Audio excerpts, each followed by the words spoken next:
Hello दोस्तों, एक बार फिर से आप सभी का मैं बहुत बहुत स्वागत करता हूं। कहा जा रहा है कि अगर 2024 में ईवीएम से चुनाव हुआ तो मोदी ही जीतेंगे। लेकिन दोस्तों, ईवीएम को लेकर एक बहुत बड़ी खबर सामने आई है। इस खबर पर बहुत ज़्यादा इस समय चर्चा हो रही है। ये खबर मैं आपको बताऊंगा, साथ ही साथ आपको बताऊंगा जो लेटर लिखा गया है। एक बार फिर से चुनाव आयोग को जो लेटर लिखा गया है, उस लेटर में क्या है सब बताऊंगा। विस्तार से आज हम चर्चा करेंगे। दोस्तों, ईवीएम पर जो विश्वास है वो लोगों का कम हो गया है। पूरी देश की जनता कह रही है कि ईवीएम हटाओ, लोकतंत्र बचाओ। याद होगा आपको, विपक्षी नेताओं ने ईवीएम के खिलाफ एक प्रस्ताव भी पारित कर दिया है। चुनाव आयोग को ज्ञापन भी दिया गया था। लेकिन आपको जानकर ताज्जुब होगा कि वो जो ज्ञापन विपक्षी नेताओं ने चुनाव आयोग को दिया था, वो ज्ञापन वहां तक नहीं पहुंचा। जी हां दोस्तों, आप सही सुन रहे हैं, वो ज्ञापन नहीं पहुंचा क्योंकि चुनाव आयोग बिल्कुल मूक दर्शक बना हुआ है। कहा जा रहा है कि चुनाव आयोग गूंगा बहरा अंधा हो चुका है, उसे विपक्ष की आवाज नहीं सुनाई दे रही है। इसीलिए एक बार फिर से चुनाव आयोग को एक लेटर लिखा गया है। बहुत ही खास लेटर है। कहा जा रहा है कि इस लेटर से ईवीएम के मसले पर कुछ समाधान निकलेगा। जयराम रमेश साहब जो कांग्रेस के वरिष्ठ नेता हैं, उन्होंने ये लेटर लिखा है। आपको यह भी याद होगा, जब 5 राज्यों का विधानसभा चुनाव हुआ था तब मायावती जी ने भी ईवीएम को लेकर सवाल खड़े किए थे। दिग्विजय साहब ने भी ईवीएम को लेकर सवाल खड़े करते हुए कहा था कि हम तो बैलेट पेपर में जीते थे लेकिन ईवीएम में हार गए, क्योंकि ईवीएम से धांधली हुई है। ईवीएम में घोटालेबाजी करके भारतीय जनता पार्टी चुनाव जीती है। ये सनसनीखेज आरोप दिग्विजय सिंह के द्वारा लगाए गए थे। उसके बाद दिग्विजय जी ने चुनाव आयोग को मिलने के लिए वक्त मांगा। इंडिया गठबंधन को इकट्ठा किया गया, विपक्ष के नेता इकट्ठा हुए, उसके बाद ज्ञापन दिया गया, प्रस्ताव पारित किया गया। लेकिन चुनाव आयोग की सेहत पर इससे कोई भी असर, कोई भी फर्क नहीं पड़ा। और इसीलिए अब एक लेटर, सामूहिक रूप से एक पत्र चुनाव आयोग को लिख दिया गया। तो चलिए दोस्तों, मैं आपको बता देता हूं कि इस पत्र में आखिर लिखा क्या गया है, वो जान लेते हैं। कांग्रेस के वरिष्ठ नेता ने पत्र में लिखा है कि इंडिया की ओर से पिछले साल अगस्त में ईवीएम से जुड़ी चिंताओं पर एक ज्ञापन सौंपा गया था। मिलने के लिए समय मांगा गया था, लेकिन चुनाव आयोग ने कोई बैठक नहीं की और वेबसाइट पर उपलब्ध जानकारी पढ़ने को कहा। 2 अक्टूबर को भी एक पत्र भेजा गया था जिस पर कोई जवाब नहीं दिया गया। इसके बाद 20 दिसंबर को भी फिर से मिलने की अनुमति मांगी गई थी, लेकिन इस पर भी चुनाव आयोग की तरफ से कोई भी जवाब नहीं दिया जा रहा है। दोस्तों, जिस देश में विपक्ष ही कमजोर हो जाए तो उस देश में लोकतंत्र मजबूत नहीं हो सकता, यह मैं दावे के साथ कह सकता हूं। और विपक्ष इस समय अपने आप को ठगा सा महसूस कर रहा है, क्योंकि चुनाव आयोग पर इस समय कठपुतली होने का आरोप लग रहा है। कहा जा रहा है कि चुनाव आयोग अब सत्ता के इशारे पर नाच रहा है। सत्ता जो कहेगी वो चुनाव आयोग करेगा। कहा जा रहा है कि चुनाव आयोग बिल्कुल अब सत्ताधारी के इशारे पर नाच रहा है और सत्ताधारी पार्टी नहीं चाहती कि विपक्ष के ज्ञापन या फिर उनकी जो मुलाकात की मांग है उस पर कोई ध्यान दिया जाए। इसीलिए चुनाव आयोग के ओठ इस समय सिले हुए हैं। इतना गंभीर मामला दोस्तों, पूरी दुनिया ने ईवीएम को बहिष्कार कर रखा है, पूरी दुनिया ने ईवीएम को बैन कर दिया है, फिर भी हमारे देश में चुनाव ईवीएम से हो रहा है। और यही दिक्कत, यही जो शक है विपक्षी नेताओं का, वो गहरा रहा है कि जब पूरी दुनिया इसको बैन कर सकती है तो हमारे देश में बैन क्यों नहीं हो सकता ईवीएम।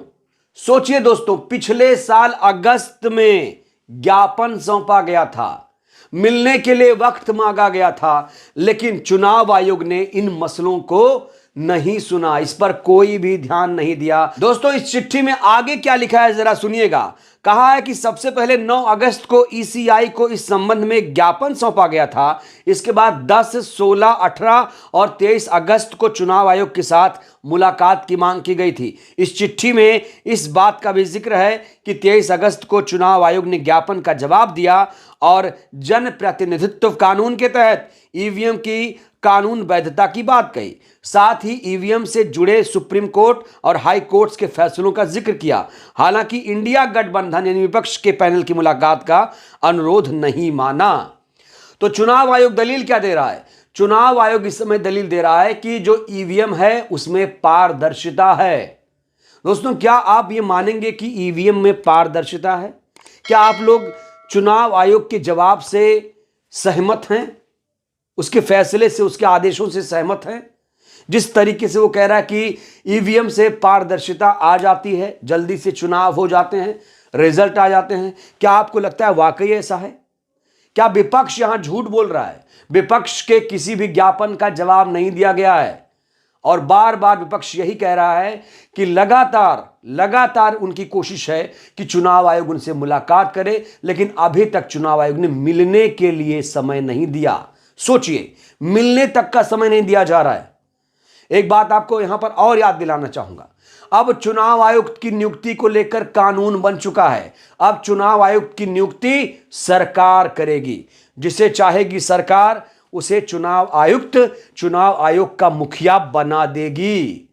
और 2024 लोकसभा चुनाव से ठीक पहले यह कानून लाया गया है जिससे सरकार अपने लोगों को चुनाव आयोग में बिठा सके, अपने लोगों को चुनाव आयुक्त बना सके। दोस्तों, इस समय ईवीएम को हटाने के लिए लगातार देश के कोने कोने में आवाज बुलंद हो रही है। सुप्रीम कोर्ट में भी एक मामला है, उस मामले का जिक्र करना भी यहां पर जरूरी हो जाता है क्योंकि पूरी जो उम्मीदें हैं वो सुप्रीम कोर्ट के फैसले पर हैं।